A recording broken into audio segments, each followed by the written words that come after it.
I'm back. Rhodes Rants on Star Wars.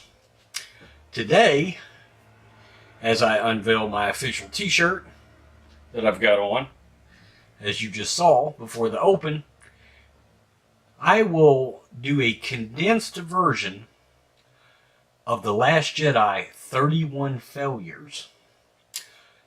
My previous video is it's 2 parts and it's like 45 minutes long. So I will try to do this rapid fire style. So everybody can enjoy it, since we're coming up on the 1-year anniversary of the nightmare known as The Last Jedi. However, what The Last Jedi did was it spawned a movement on YouTube of people that hated the movie and got enough inspiration from that to start said YouTube channels, right? So, we will start with number 1, and these are in no particular order, and we will just go down the list. Number 1, Hux being made into a buffoon. Number 2, forced humor into serious moments. Poe's Verizon commercial. Kylo Ren shirtless scene. Number 3, Luke tossing the lightsaber over his back. A lightsaber that had a huge amount of significance from the original trilogy.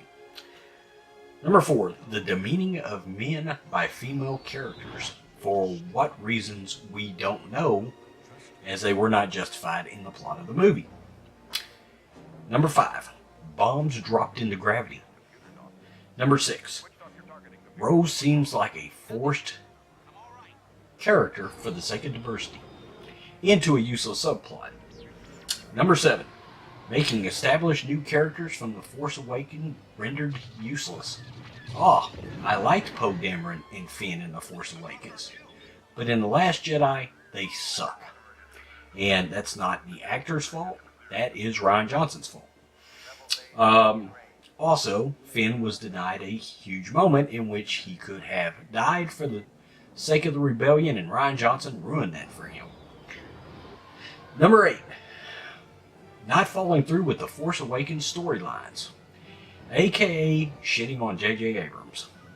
Snoke's death, no backstory, Rey's family lineage, i.e. Maz Kanata, the lightsaber calls to you, we don't know why, Knights of Ren, where the hell are you?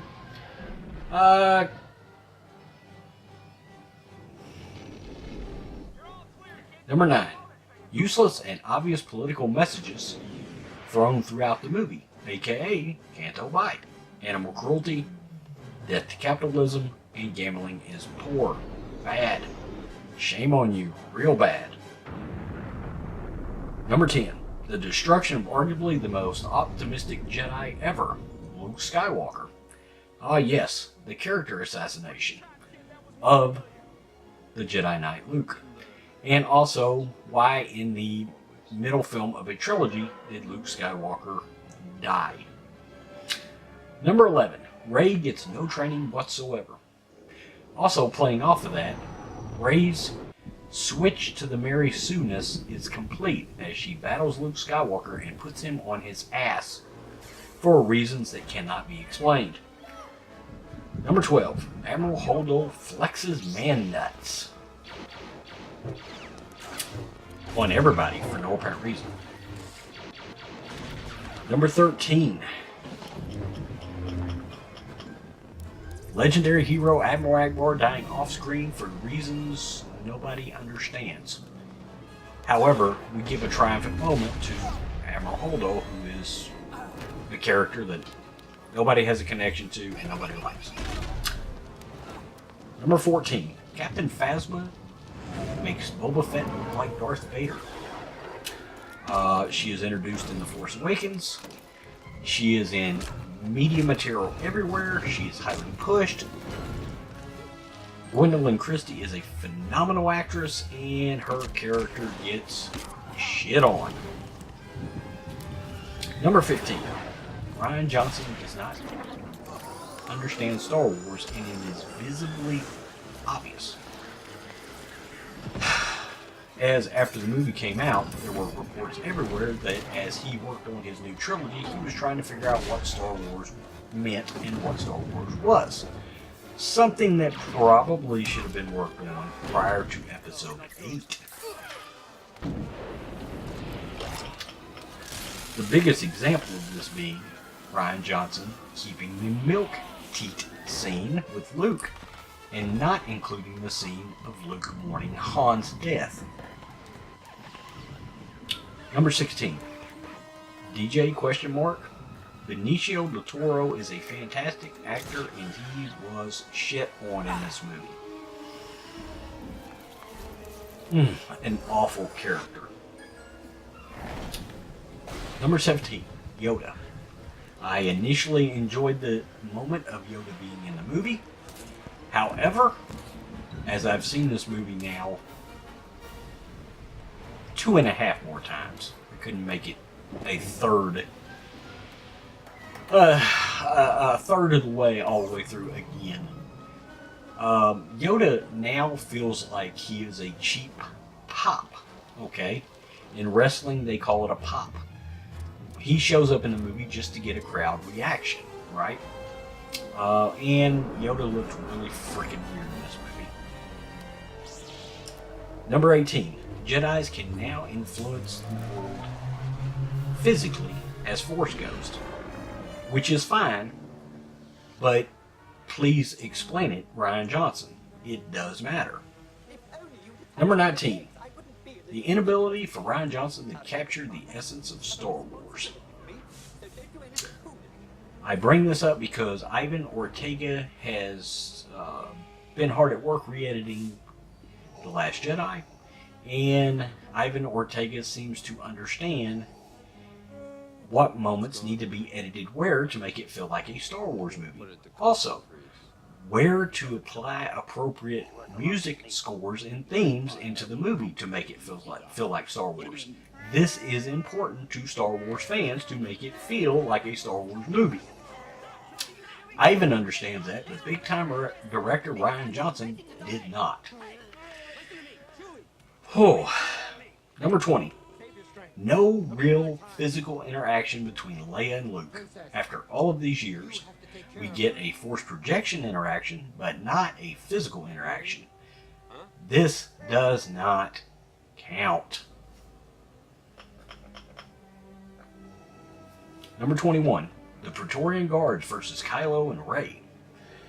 While in theory, and even on first watch, this seemed cool, after rewatching the movie several times, this entire scene is randomly clumsy and poorly edited. It's not a very good lightsaber scene, and it lacks all of the heart of any of your famous Star Wars lightsaber scenes. Darth Vader versus Luke, both times. Obi-Wan versus Anakin. It's not even close to as good as Rey and Kylo in the snow, in the dark, in The Force Awakens. So anyway, right?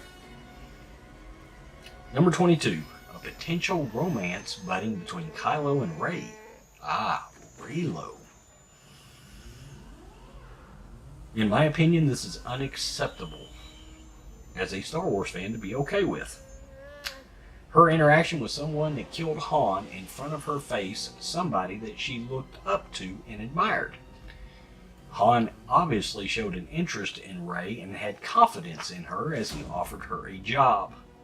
And now she is supposed to carry on a relationship with this guy. No. Rian Johnson, no. Number 23. Leia's first real Force moment is the Harry Potter float back move. I don't have to go any further. Number 24. I believe this movie was partially doomed because Rian Johnson chose to start said movie immediately after The Force Awakens ended, giving no time for the crawl to explain anything. Okay? Even some pseudo training could have been explained into the crawl for Rey. Anything that would have made this movie better. Number 25. Why is my Star Wars movie one long chase scene? And why can't they catch up with them? And why can't they get in front of them? And why come... No. Number 26. In a $200 million movie, why does Snoke's throne room look like a 70s porn warehouse? I was waiting for a pallet of sugar on a forklift to go by.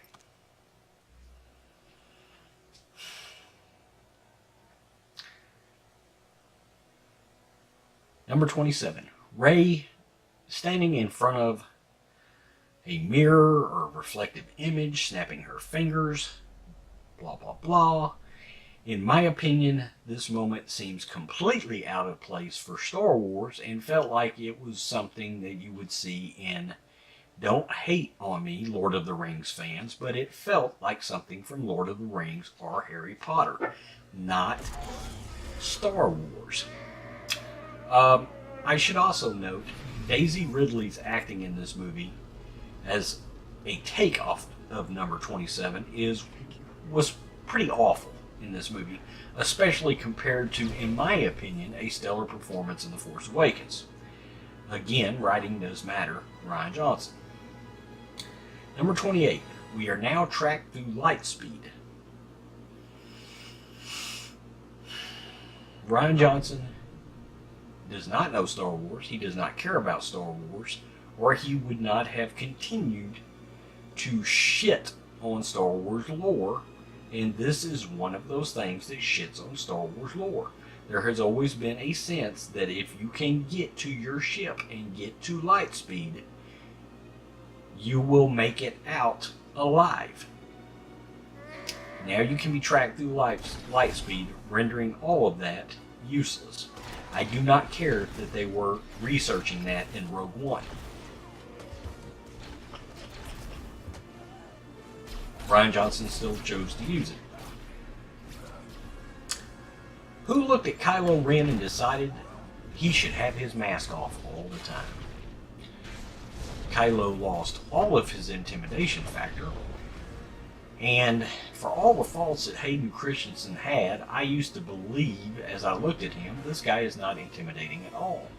However, as episode 3 progressed, he did eventually get to be more intimidating before he actually put Vader's helmet on.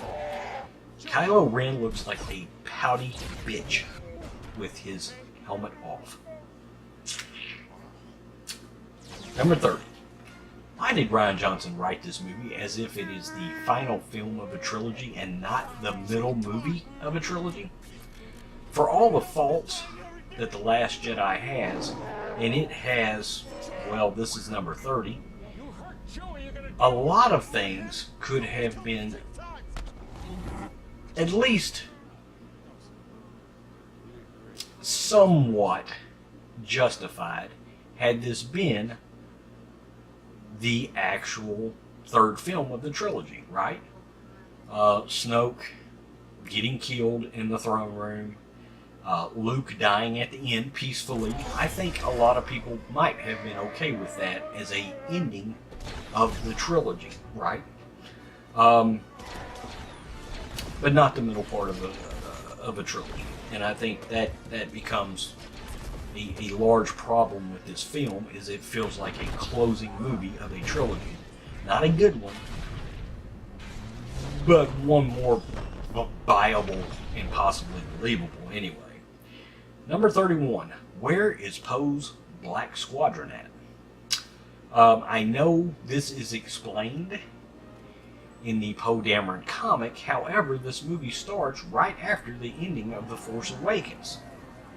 So his entire badass squadron has disappeared off the face of the earth. That's it. 31 failures of The Last Jedi, rapid fire style. My previous video was 45 minutes long, and I just got this done in about 15 and change. If you like this video, like and subscribe. Join the Rhodes Squadron. Peace. I'm out. Until next time.